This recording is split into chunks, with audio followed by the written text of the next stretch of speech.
25শে জুলাই রাত্রি অনুমান 10টা নাগাদ এটাই থানাধীন কৈলাসবাড়িতে একটা মারামারির ঘটনা ঘটেছিল।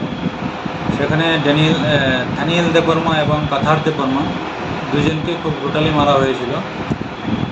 সেই ব্যাপারে 3 জনের বিরুদ্ধে একটা কেস রেজিস্টার হয়েছিল সিধাই থানায়। তারা হলো সমরেন্দ্র দেববর্মা, সন্তোষ দেববর্মা এবং রাকেশ দেববর্মা। যাদেরকে মারা হয়েছিল তাদের মধ্যে থেকে একজন ধানিয়েল দেববর্মা গত 1/8 এই মাসের 1 তারিখে জিবি হাসপাতালে মারা যায়।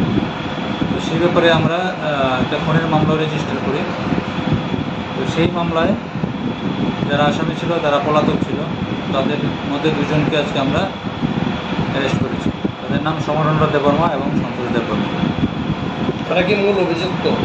মূল অভিযুক্ত, এফআইআর নাম ছিল তাদের। আর কেউ কি যুক্ত আছে? আরেকজন আছে রাকেশ দেববর্মা, সে এখনও পলাতক। স্যার, 2 জনকে আপনারা কোথা থেকে গ্রেপ্তার করতে সফল হলেন? তাদেরকে আমরা আজকে পেশাতক থেকে নিয়ে এসেছি। কালকে কি কোর্টে ফরওয়ার্ড করা হবে? কালকে কোর্টে ফরওয়ার্ড করা হবে। এই মাসে স্যার, এই ঘটনার পরিপ্রেক্ষিতে এখনো পর্যন্ত এলাকার পরিস্থিতি কোন পর্যায়ে আছে?